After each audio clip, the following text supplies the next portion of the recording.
En este primer vídeo de esta sección quiero hablar sobre Pinochet.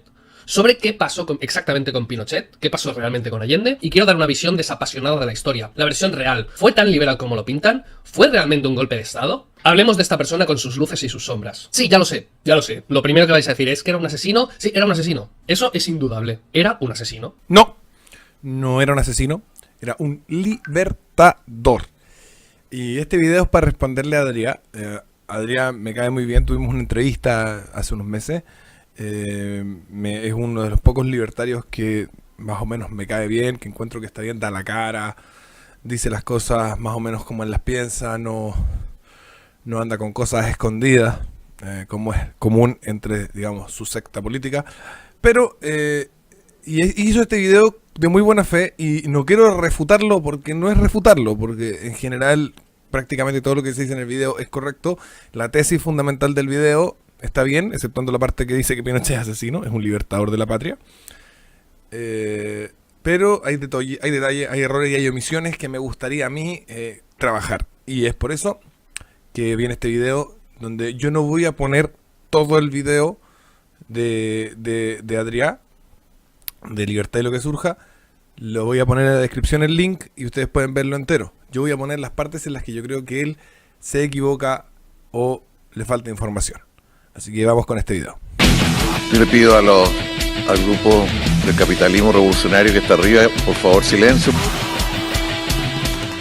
Vamos a ver qué más hay en toda esta historia chilena. No se puede hablar de Pinochet sin poner en contexto y hablar de Allende. Allende fue el primer presidente comunista en llegar al poder de forma democrática. Es todo un referente moderno por este motivo, porque no tuvo que hacer ninguna revolución, no dio un golpe de estado y llegó por las urnas al poder. Fue la primera vez que la ciudadanía eligió a un presidente comunista para llegar al comunismo. Es importante recalcar que no fue el grueso de la población el que elige a Allende, sino solo un 36,63% de los votos. Jorge Alessandri, que es independiente por la derecha, sacó un 35,29%, muy cerca, y de hecho 40.000 votos, menos de 40.000 votos de distancia.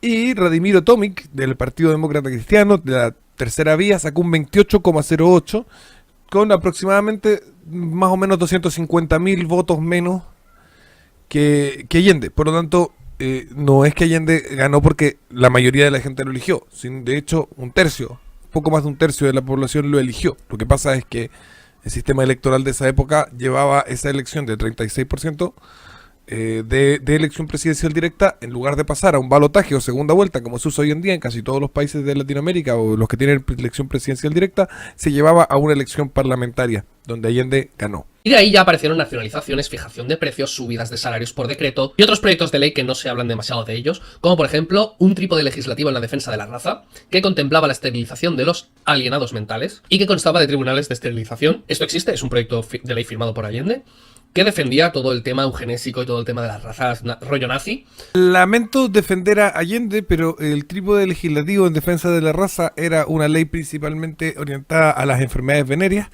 que exigía certificado a los que se casaran y incluía aspectos racistas, que no fue presentada durante el gobierno de Allende, fue presentada por Allende, pero en 1939, no durante su gobierno, para que veamos la diferencia, digamos. No es que en su gobierno él propusiera leyes racistas, lo hizo cuando estaban de moda, en los años 30. Pero bueno, para desmitificar también un poquito más a Allende. También contrató a muchísimos funcionarios, puso a trabajar muchísima gente en cosas no productivas, en cosas del partido, en cosas de propaganda. ¿Y qué pasó? Pues efectivamente, que quebró y colapsó todo.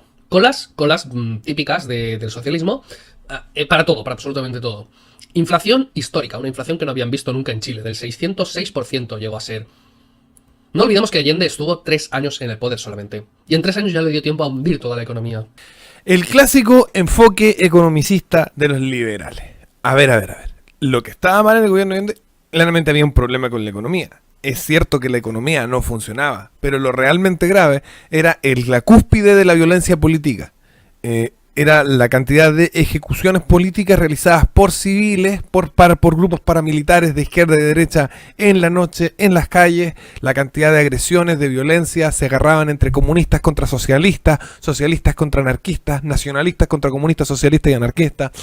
todo el mundo peleando en todas las esquinas, había violencia política, pegándose con palos, piedras, con balazos, muchas violaciones de mujeres, tomas de empresas, tomas de fondos. No era todo solo que te quitaran tu empresa, era que se tomaban tu empresa y violaban a tu mujer y te ejecutaban en las puertas de tu empresa.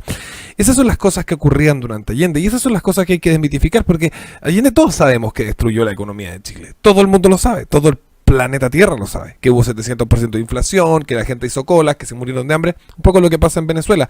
Pero lo que la gente no sabe sobre Allende, y sí sabe sobre Venezuela, son las torturas, la violencia política, la capacidad de sus hombres, de sus personeros políticos de asesinar personas, de violentar a la gente, de violar mujeres, de robar la propiedad privada a mano armada, ya no con decretos de expropiación, sino llegar y robar la mano armada con el beneplácito del Estado y de la policía.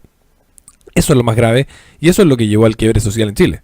Sino que decidió encerrarse en el Congreso, él solo se encerró de puertas y redactó una nueva constitución para la que no había sido elegido y no se le había otorgado el poder para poder hacer eso. Es decir, un partido que de golpe decida cambiar la constitución por decreto sin tener la mayoría necesaria para hacerlo, o que decida por decretazo cambiar algo constitucional sin usar las vías constitucionales para ese cambio, eso es literalmente un golpe de Estado. Es adquirir poder mediante vías no legales. Eso es la definición de golpe de Estado, porque no necesariamente los golpes de Estado son violentos. Bien, es cierto que Allende escribiera una constitución con algunos de sus amigotes, pero no es cierto que esa constitución haya entrado en vigor en algún momento en Chile. Esa constitución, porque es algo que insinúa aquí Adrián, esa constitución iba a ser supuestamente votada en plebiscito en septiembre del 73, más o menos por la época del golpe. Algunos dicen que el 11, aunque no lo creo, pero en la época del pronunciamiento iba a ser golpe, pronunciamiento, como le quieran decir, siempre digo lo mismo, iba a ser supuestamente, según la izquierda, el plebiscito de esa constitución. Todas estas medidas anticonstitucionales se resumen en 20 violaciones concretas de la Carta Magna, incluyendo el amparo de grupos armados, la tortura, las detenciones ilegales, la mordaza de la prensa libre, la manipulación de la educación y la confiscación de la propiedad privada. En toda la parte que habla sobre Allende, solamente dice lo importante en este segmento que acabamos de escuchar y lo está citando. Y eso es lo que me da mucha rabia, porque en el fondo puede hablar minutos y minutos y minutos sobre la inflación o la fijación de precios, etcétera. Resulta que estaban asesinando gente, torturándola, fusilando personas, violando mujeres, encerrando periodistas, torturando diputados, y todo eso es como, no es lo importante es la economía. Y por ese enfoque nos han ganado la tarima moral los izquierdistas, porque no hemos dicho la verdad sobre las cosas que pasaron. El comunismo no funciona, no, el comunismo mata gente, esa es la verdad. Y eso es lo que me gustaría de una persona como Adria, a la que respeto con mucho, como dije al principio, que hiciera eso, que tomara esa perspectiva. En esto consistió su golpe de Estado. ¿Qué hizo la población en ese momento? Nacieron las caceroladas.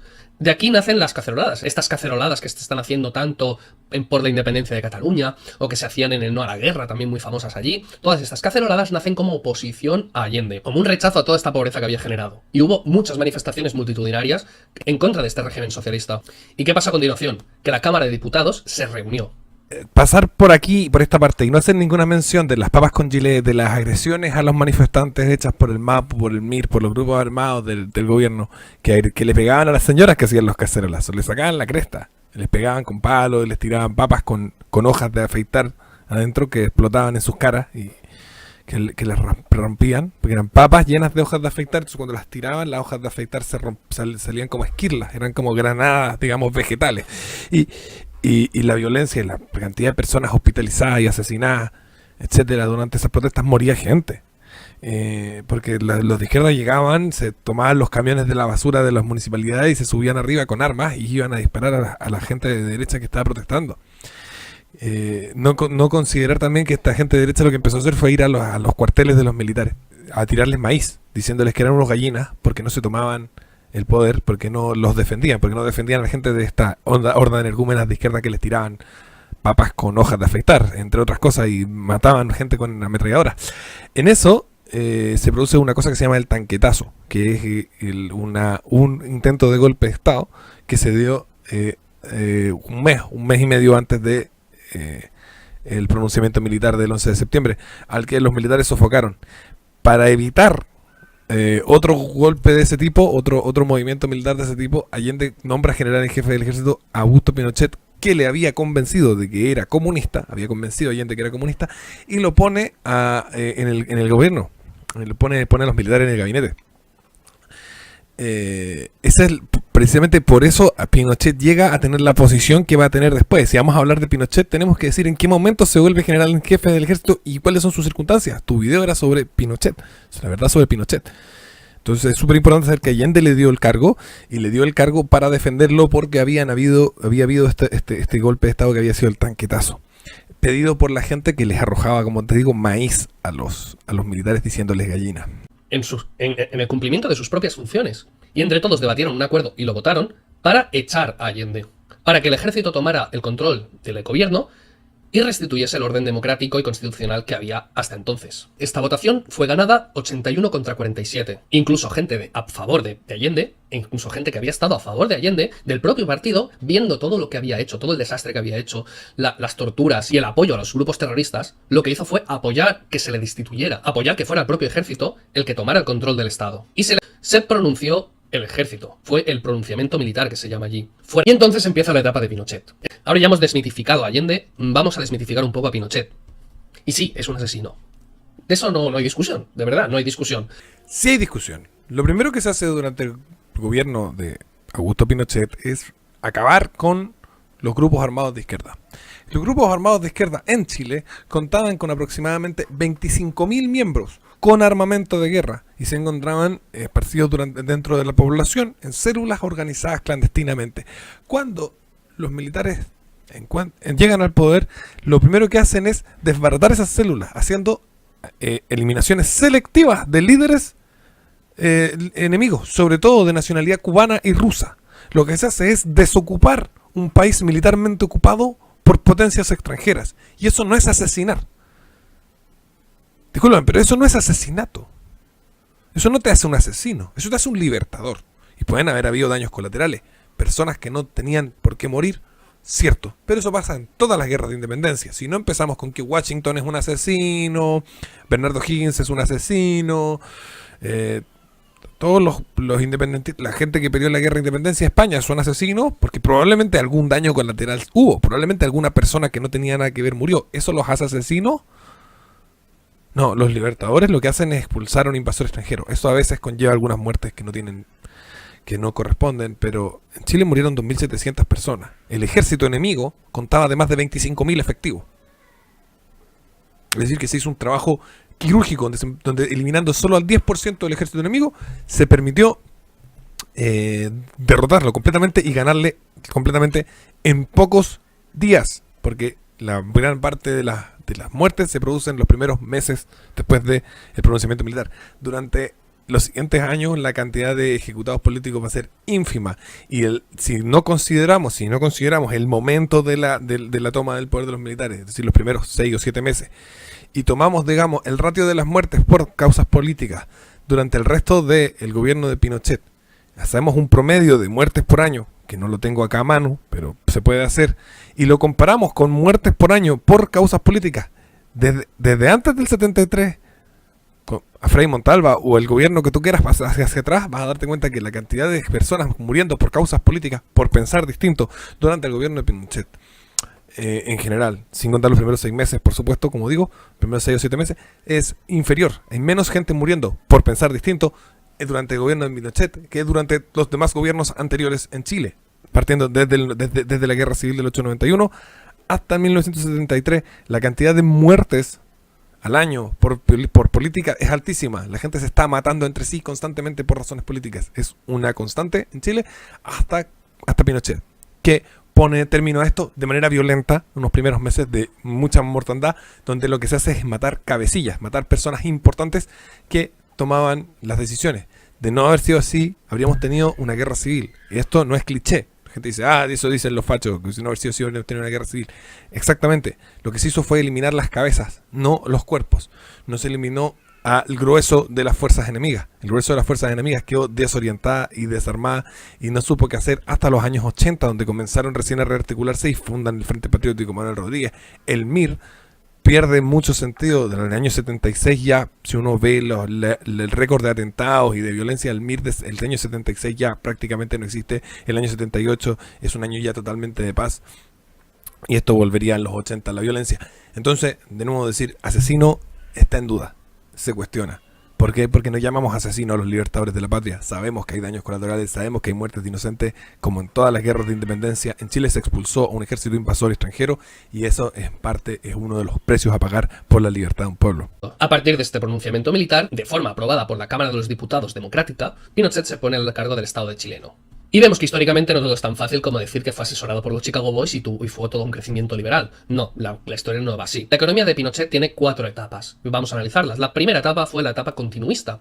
Fue la creencia de que el socialismo no funcionaba porque no eran ellos quienes lo estaban dirigiendo. Esto pasa mucho. En todas las generaciones siempre hay gente que dice, no, es que la Unión Soviética no funcionó porque, mira, no hicieron esto. Vamos, que hay gente que se cree que si hubiesen dirigido ellos la Unión Soviética hubiese funcionado. Pues Pinochet era uno de esos. Pinochet siguió con las mismas medidas. Del 73 hasta el 77 siguió con el socialismo. Siguió con todo nacionalizado, siguió con la inflación, no tanta, pero sí, seguía habiendo inflación, y se dieron cuenta de que eso no funcionaba, que eso no tenía ningún sentido de ser. Entonces, a ver, Pinochet se encontraba frente a la difícil misión de coordinar 3 grupos políticos que conforman básicamente la derecha: conservadores, liberales y nacionalistas. En el momento en el que se produce el pronunciamiento militar, los nacionalistas tenían mucho más leverage, como dicen los gringos, tenían mucho más con qué negociar y imponer sus medidas. Porque tenían más gente en la calle, porque tenían este grupo Patria y Libertad que ahora había pasado a formar parte de los cuerpos digamos, de los cuerpos que perseguían, de los cuerpos de inteligencia del Estado que perseguían al terrorismo de izquierda, porque tenían un miembro de la Junta que era Lee, el Lee creo que era de la aviación, etcétera. Entonces tenían una capacidad de negociación muy alta respecto de qué medidas imponer. No fue una etapa socialista, sino que fue una etapa nacional socialista, donde hubo cierta devolución de propiedad privada, donde hubo ciertas cosas así, pero seguía dirigiéndose la economía. Los nacionalistas no son personas que creen que el socialismo no funciona porque no están ellos. Los nacionalistas son personas que creen que el socialismo no funciona porque los socialistas se levantan tarde y se dejan la barba y el pelo largo y no se duchan. Eso es lo que cree básicamente por hippie. Estos tipos no funcionan porque van con barba y van sucios y mal vestidos. Si el socialismo lo llevara gente con traje y afeitada y con colonia, debería funcionar. Eso es la visión nacionalista. El nacionalismo tiene mucho de la estética, tiene un cuidado terrible por la estética. Entonces los nacionalistas dejan un poco la cagada, el país no se arregla mucho.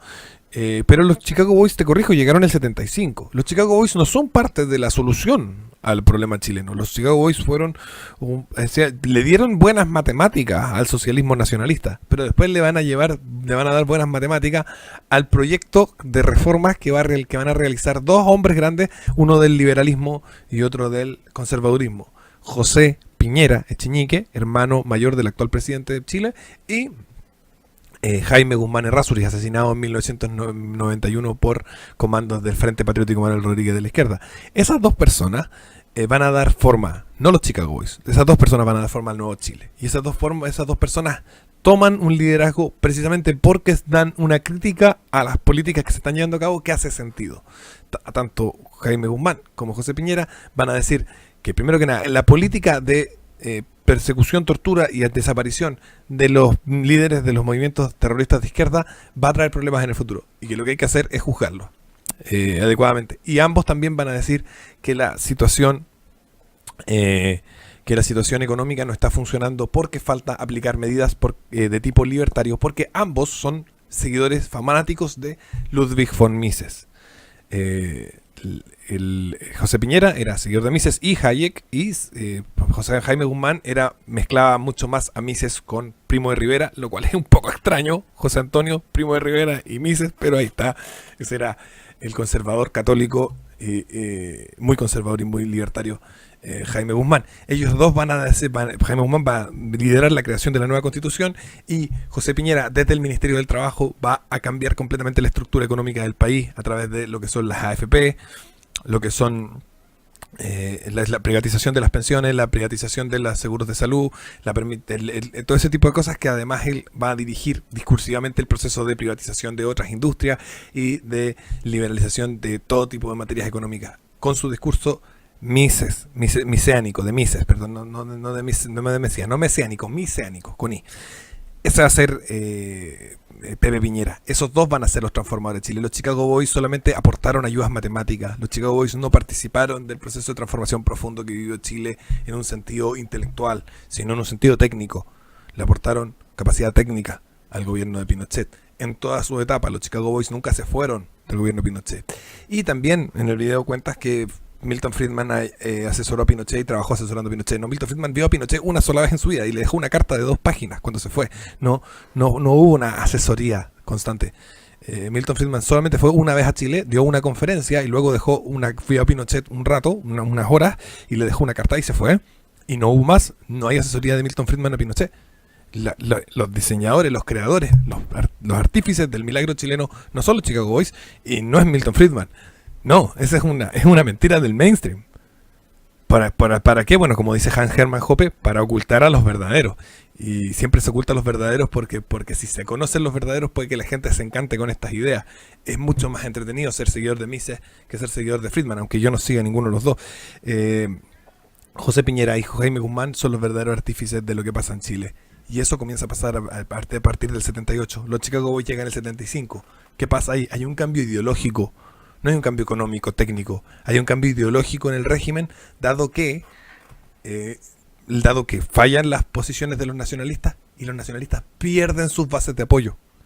Y los conservadores con eso, tanto conservadores como libertarios, se van a fortalecer dentro de el conglomerado. Te recuerdo, había que conciliar estas 3 partes. Entonces contactaron con una escuela de economía chilena que tenía contactos con la escuela de Chicago. Y de ahí nacen los Chicago Boys, y de ahí nacen las conversaciones entre Milton Friedman y Pinochet. Milton Friedman, que no solo asesoró a Pinochet, sino que asesoró más países, incluida a la China comunista. Que se dice que Milton Friedman estaba a favor del régimen pinochetista y todo eso por aconsejarle y demás. Entonces también por esa lógica tendríamos que decir que es un comunista porque asesoró a la China socialista. O sea, no tiene mucho sentido decir eso. Entonces Pinochet, que no era ningún genio de la economía, pero era lo suficientemente humilde como para saber eso y delegar esas funciones a otras personas que sí sabían, y decidió ceder a los Chicago Boys el Ministerio de Hacienda, el Ministerio de Economía y el Banco Central. ¿Y entonces esto mejoró la economía? No. Milton Friedman ya había avisado que al aplicar estas medidas iba a haber una fuerte caída del PIB y de la calidad de vida de los ciudadanos. Evidentemente, el reajuste no es fácil, el reajuste necesita un tiempo. Cuando tú te estás cayendo por una ladera, estás rodando, cayendo hacia el vacío, el momento que pones las manos y te intentas coger algo, te haces daño en las manos. Pero es que la alternativa era caerse por el precipicio. Así que si querían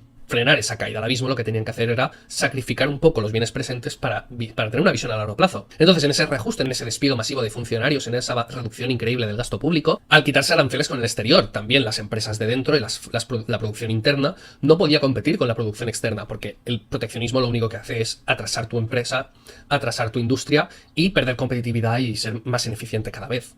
Evidentemente que aumentó la pobreza. Sin embargo, al abrir todo eso, al bajar impuestos, al abrir el comercio con el resto del mundo, atraer inversión extranjera, bajar impuestos, bajar regulaciones, pudo crecer la economía chilena muchísimo. Hubo crecimientos bestiales desde el 77 hasta el 82. Sin embargo, ¿qué problema había? El tipo de cambio fijado al dólar. Un tipo de cambio fijado y ligado al dólar que hizo que se fuera todo al garete con la crisis siguiente que hubo en los 80, la crisis del petróleo. Al tener este intervencionismo, este tipo de cambio fijado, la crisis que afectó al resto del mundo afectó también a Chile. Bien, una vez más hablamos de economía. Adrián habla de economía sin hablar de política. ¿Por qué se fija el tipo de cambio del dólar? Y se fija muy barato.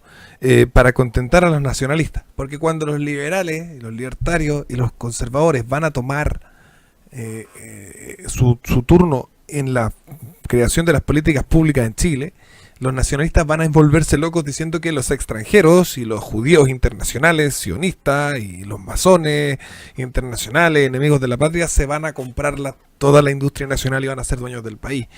Y eso hay que impedirlo de alguna manera. Y la forma correcta que encontraron para impedirlo y que convencieron al gobierno de que lo haga fue, al fijar el precio del dólar muy barato, hacer que para los empresarios chilenos sea muy barato conseguir enormes cantidades de préstamos en dólares para comprar capital extranjero, y al mismo tiempo para los empresarios extranjeros les salga muy caro comprar las industrias que se estaban privatizando. Entonces eso es una maniobra no económica. El régimen no creía que iba a ser mejor para la vida de las personas fijar el precio del dólar. Era una maniobra política. Tenías que acallar cierta parte de tus bases que estaba haciendo ruido. Tanto ruido que hay un conflicto entre el pinochetismo y los nacionalistas, donde terminan destituyéndose al líder de los nacionalistas, que es Lee, y hay toda una crisis en la Fuerza Aérea. Bien, entonces es mucho más profundo el problema. Y eso va a desencadenar una tremenda burbuja, sobre todo por la compra de dólares clandestinos, etcétera, donde ahí Sebastián Piñera tiene algunas guiallitas judiciales y va a caer la crisis de 1982, donde para paliar la escasez de dólares, el Estado chileno se ve obligado a liberar el precio del dólar, y en la liberación del precio del dólar, las deudas en dólares de los empresarios chilenos se multiplican.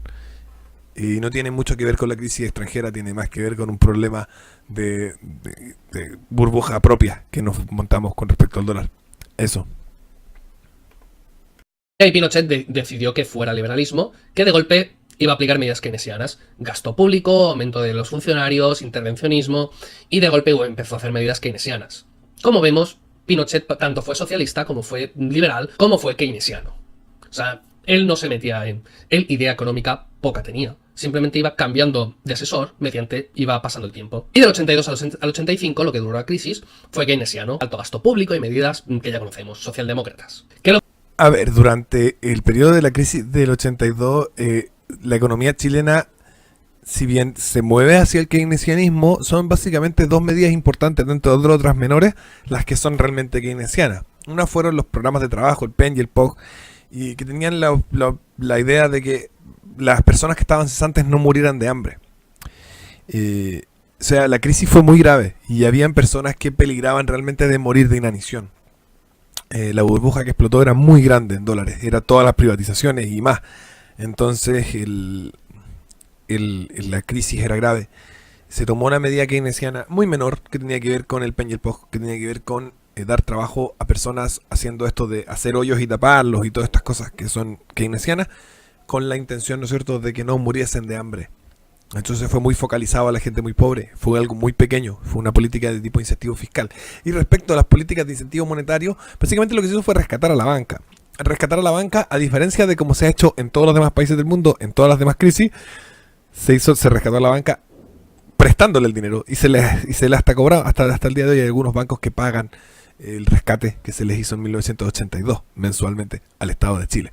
Así que se les dijo, bueno, te rescato, pero no creó el moral hazard, el riesgo moral que se crea cuando se rescata gratis. Dijo, te rescato, pero me lo pagas, así que más te vale no montarte otra crisis, amigo banco. Eso son las medidas principalmente keynesianas, pero por lo general y debajo del telón, la mayoría de las políticas liberales seguían su curso. Las ideas del libre mercado se expandían y avanzaban, las privatizaciones no se detuvieron. Así que no es cierto que hubo un periodo íntegramente keynesiano, solo se tomaron algunas medidas puntuales keynesianas con intenciones bastante positivas. Tal vez, como dice Adria, eso disminuyó la posibilidad de que se arreglara luego la crisis, sí, pero también evitó que personas murieran de hambre. Lo que hicieron fue alargar la crisis, fue dificultar la recuperación, porque cuanto más se entorpece la economía privada, más difícil es que resurja. ¿Y qué pasó después del 82? La cuarta fase económica. Un liberalismo progresivo. Iba pasando de esa socialdemocracia keynesiana hacia un reformismo hacia el liberalismo, en el que fue liberalizando poco a poco la economía, fue bajando impuestos, pero no a una velocidad tan grande como había sido la primera vez, en la primera crisis. Y aquí vuelve a ocurrir el segundo milagro chileno. Sin embargo, se le achaca a esta economía que ha creado muchas desigualdades. ¿Y a qué vienen estas desigualdades? Sobre todo a esta cuarta fase en la que no hubo ninguna transparencia en todas las liberalizaciones que se hacían y en todos los procesos que se hacían. Y que por lo tanto, la mayoría fueron adjudicadas a dedo a gente del partido, a gente de la cúpula, a gente que tenía cierto poder, ciertos contactos. Entonces, este intervencionismo lo que hizo fue asignar los recursos a la gente pudiente y que perpetuaran estas desigualdades. Sí, no. A ver, el sistema que se instauró se le acusa de crear desigualdades, pero la verdad es que las desigualdades en Chile no han hecho más que disminuir, al menos a nivel intergeneracional, y a nivel de Gini se han mantenido estables en los últimos 300 años en Chile. Las desigualdades se han mantenido estables en los últimos 300 años a nivel de Gini. En cambio, a nivel de lo que es intergeneracional, no ha hecho más que descender desde 1975 hasta ahora. Así que lo que aumenta las desigualdades es más relato que otra cosa. Es cierto que algunas privatizaciones se hicieron por debajo de la manga, aunque no a gente del régimen ni del partido, porque el régimen no tenía un partido. De hecho, las personas que tenían el partido de Pinochet, que era Avanzada Nacional, que era un partido nacionalista, hoy en día las personas que eran militantes de ese partido hoy en día son de las personas pobres que hay en la derecha chilena, y eso tiene que ver con que no se favoreció el partido, sino que se hizo un poco lo que se hace en China o lo que se ha hecho en Corea del Sur algunas veces, que es decir, este amigo de los políticos, además es buen empresario, entreguémosle tales negocios, digamos. Entonces, ahí está Leroux, Ponce Leroux, que no es mal empresario, pero también es un estafador y un corrupto, que se hizo con la mayor empresa de litio mundial. Claro, él tenía contacto familiar con Pinochet, pero no era del partido, ni siquiera es de derecha, es de izquierda, pero era familiar de Pinochet. Y se hizo y es buen empresario, pero es un estafador y un corrupto. Es un ejemplo, pero en el fondo eso no ha aumentado las desigualdades en Chile, sino que las ha disminuido brutalmente. Las desigualdades en Chile no han hecho más que disminuir. La única que el Gini general, así como visto como del global de la población, se ha mantenido estable en 300 años, pero todos los demás indicadores de desigualdad han disminuido de forma grotesca en los últimos 30 años. Eso. Y durante todo este tiempo, Pinochet restituyó el orden constitucional, creó una nueva constitución con separación de poderes, Estado de Derecho y todas estas garantías frente al Estado. Y podemos decir realmente que Pinochet era un dictador, porque sí que fue puesto por un orden democrático y fue puesto por la democracia chilena. Sin embargo, luego se quedó allí y no convocó elecciones. Era una dictadura porque no había urnas, no había otra cosa que elegir. Bueno, no es del todo cierto, ya que fue elegido ahí para restablecer el orden democrático y para restablecer el Estado de Derecho, y Pinochet fue haciendo referéndums. De hecho, hizo dos referéndums sobre su permanencia. Y el primero lo ganó. Él dijo, ¿queréis que siga en el poder? Y la gente votó que sí, que querían que siguiese Pinochet allí. Pero claro, con Franco también se votaba. Estos referéndums pues tendrán una seriedad bastante nula, ¿no? Bueno, no queda muy claro, porque luego convocó otro referéndum y lo perdió. Un referéndum que había convocado él, que había hecho él, simplemente consultó al pueblo, consultó a la ciudadanía, si querían que él siguiera. Y votaron que no, y se fue. Algo muy curioso, sinceramente, me parece muy interesante que un dictador, o que una persona al mando, haga abiertamente un referéndum sobre su permanencia, sea lo suficiente democrático para que pueda llegar a salir que no, y que, al haber salido que no, él se vaya. No son solo dos, son varios más los plebiscitos. Hay uno del 78 sobre derechos humanos, otro sobre amnistías, uno sobre la no injerencia de la ONU en los asuntos chilenos. Hay un plebiscito sobre algunos ajustes a la Constitución que se hace después del plebiscito donde Pinochet pierde. Dice, claro, si perdí yo, probablemente la gente tampoco quiere la Constitución que viene conmigo, y se hacen algunos ajustes en temas de elecciones municipales. Algunas cosas van a cambiar porque los partidos de la oposición, los partidos del no, los partidos contrarios a Pinochet pasan a entrar a la mesa de negociación en la Constitución y van a decir, queremos estos cambios. Se politizan las elecciones municipales, que la Constitución original de Pinochet y Jaime Guzmán las dejaba fuera los partidos políticos de la elección, por ejemplo, de los municipios. Ahora vuelven los partidos políticos a las elecciones de los municipios. En la Constitución y los cambios constitucionales que se le van a hacer, se va a prohibir el aborto a todo efecto, y etcétera. Todos esos cambios son plebiscitados en los años siguientes al plebiscito donde Pinochet pierde. Se plebiscitan, creo que 2 veces los cambios constitucionales. Así que hay al menos 4 plebiscitos, si es que no más, y se me estoy dejando algunos.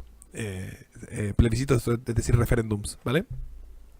Así que la etapa pinochetista es más compleja de lo que se piensa. Es más compleja, tiene muchos más detalles que lo que realmente nos cuentan. Pinochet mató aproximadamente a 3.000 personas. Sí.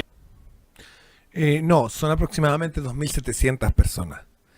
2.700 personas. La cifra de 3.000 incluye todas las muertes políticas durante los 17 años de gobierno de reorganización nacional o gobierno militar. En esos